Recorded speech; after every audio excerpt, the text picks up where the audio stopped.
Hello there, welcome to the channel. You may be wondering what I'm doing in all this sand. Well, you see, today's topic is Dehya, and I'm a little bit worried. For the lack of a better idiom, Dehya is very much the black sheep of Genshin Impact, in more ways than one. And throughout my research and testing, I've come across so many lies and debunked so much utter garbage that I know I'm going to step on a few toes just by talking about it. So please, don't take this as a dig at any of the content creators that appear in this video. And yes, the weapons in this little clip are just a meme, but the clear was not. This was a 36 star with Dehya replacing Zhongli in a Vapid's How team. Listen, I was serious about this goddamn testing. It's going to be done right, but at the same time, I do have to point out that what might work for me might not work for anyone else. That out of the way, let's start with the history of Dehya.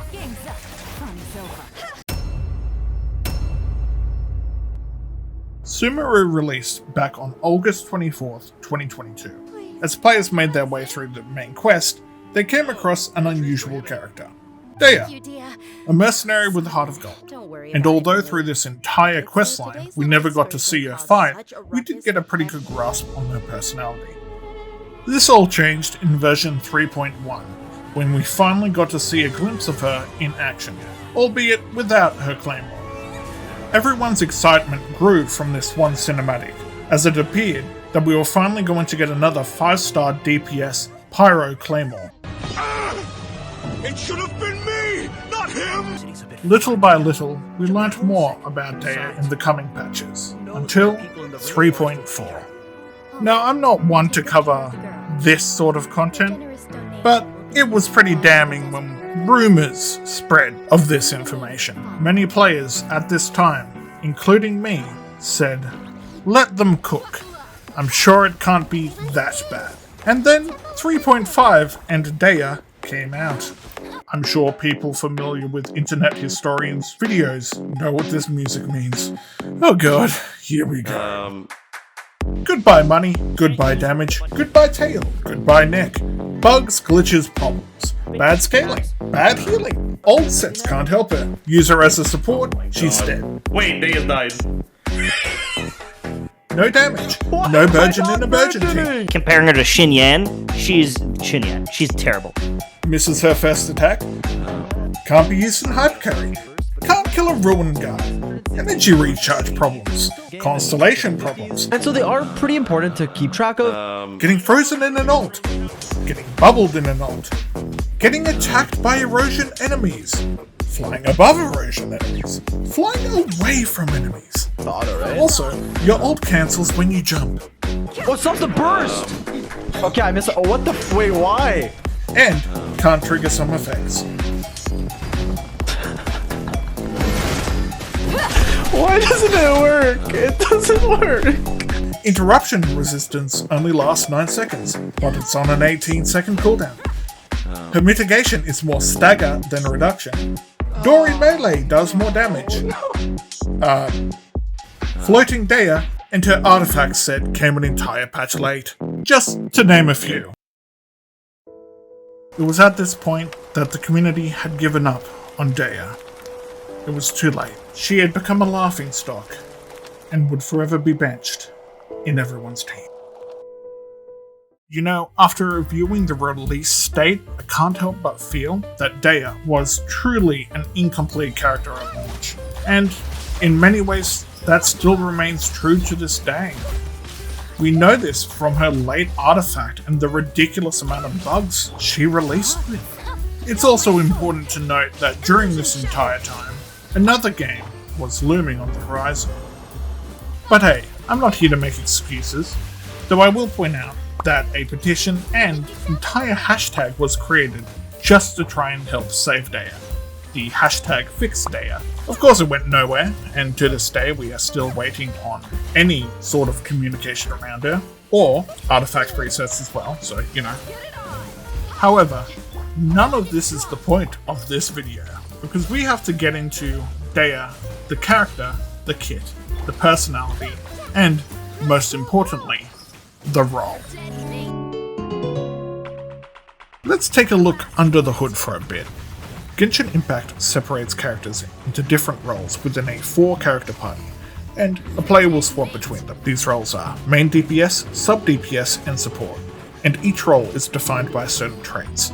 It's relatively straightforward. Main DPS are the characters spending the most time on field dealing damage, while sub DPS tend to have high damaging skills or ultimates that can be used in tandem with other characters. Support characters are shielders, healers, and buffers, with many characters fitting multiple of these roles. HOYO tends to give hints towards what character fits what role in many different ways, and these kits can also be influenced by their region. Only 5-star characters from LiQWYD have the +1 skill charge constellation, and character personality can also have an influence on which role is given. For example, many, if not almost all, of the main DPS characters have some sort of social problem but are also in a leadership position, with the only exception to this being Cleave. And as a stark contrast, support characters will try and tend to get along with other characters, like Zhongli, Kokomi, and Baizu, and that's just one hint of many.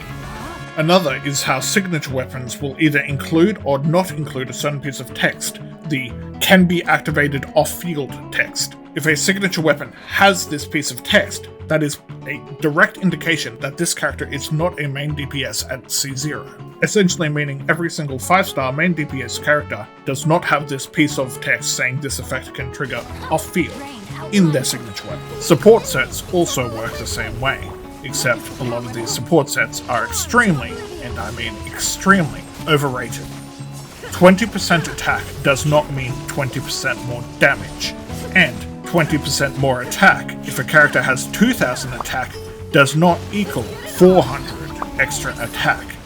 The buff is so minuscule, you're better off using HP, or if you're on Dehya, the glow set for 50% more damage on her skill and burst, as well as a bit more HP. A singular, free-to-play Bennett on Noblesse Oblige gives 6 times the entire value of the Millilith buff. But we've gotten a little off topic with Dehya, so let me explain once and for all why she is a support. What if I told you her low scaling attacks are a hint? What if I told you that low proc rate is extremely beneficial? What if I told you her field disappearing when she ults is a hint? What if I told you all characters in her field take half damage? What if I told you she is completely self-sustaining? What if I told you her rotation is similar to a 4-star sub DPS and the opposite to the previously released 5-star DPS, and that every single guide on Dehya when she came out was almost entirely wrong?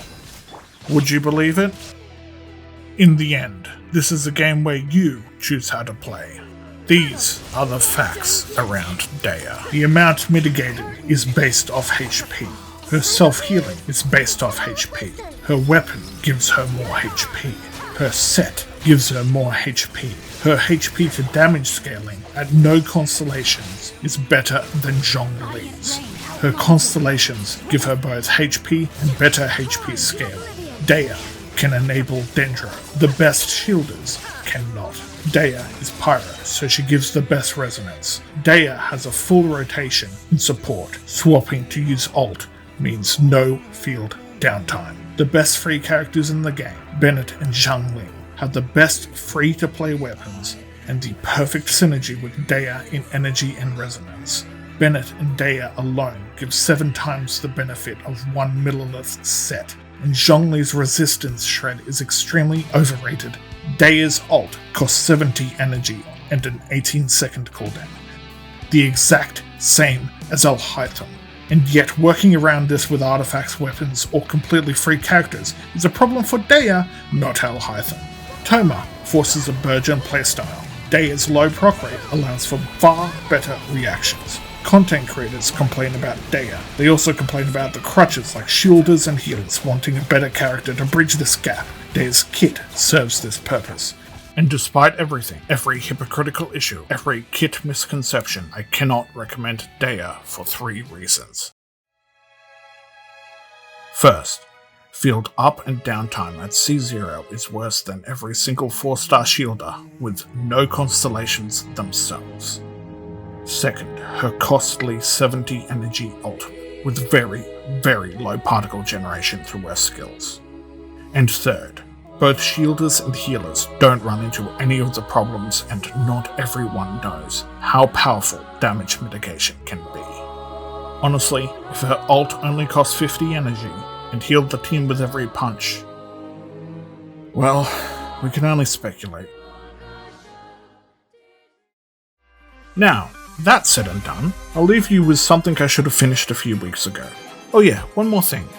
I've not exactly been keeping this a secret the entire time, however, just to make sure there are no misunderstandings, the teams I tested to fully clear the abyss aren't Dehya teams.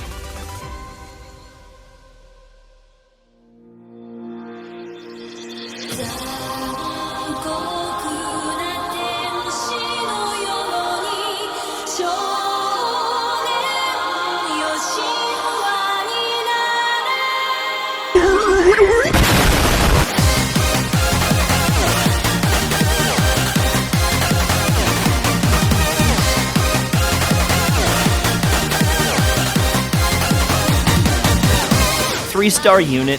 She's not getting any real reactions. She sucks. She's a terrible character. You still need a healer. I don't think that there's any redeeming quality for Dehya. Now, is she worse than Thoma in almost every way here? Yes. Yeah, that's it. There's no but. I would put Dehya probably somewhere around like here. Dehya's a good character if you don't have like access to the internet. Dehya came out and nothing could make me more disappointed than her, so we might as well do LiQWYD. This is like the only time where Dehya's better than Thoma.